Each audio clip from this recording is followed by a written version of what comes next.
discorde dans la foi et le culte de Dieu. D'abord en français.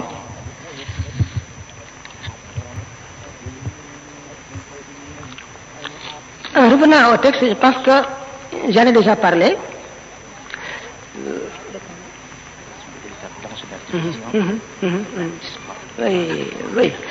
Oui.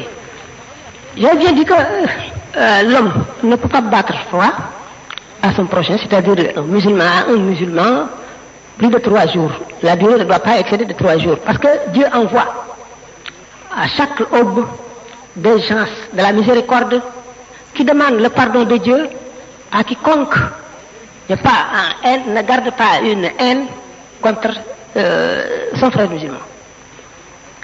Et celui-là, tant qu'il garde cette haine, on n'exige pas ses prières, ni son jeûne, ni son pèlerinage, ni aucun de ses actes de dévotion.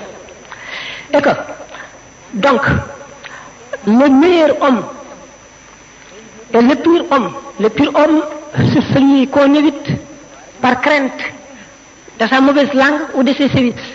Al-Muslimu man salima al-muslimuna min yadihi wa lisanihi.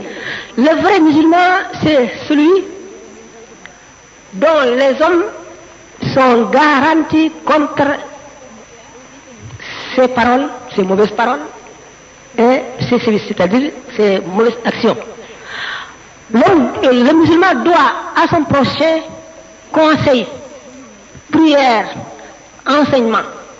S'il connaît quelque chose qui lui est utile et que l'autre l'ignore, s'il ne le lui dit pas, l'autre aura le droit au jour du jugement dernier de le tenir au collet et il faut qu'il s'en rachète. Il faut qu'il lui donne de ses récompenses une quantité égale au profit qu'il pouvait lui faciliter et qu'il n'a pas fait.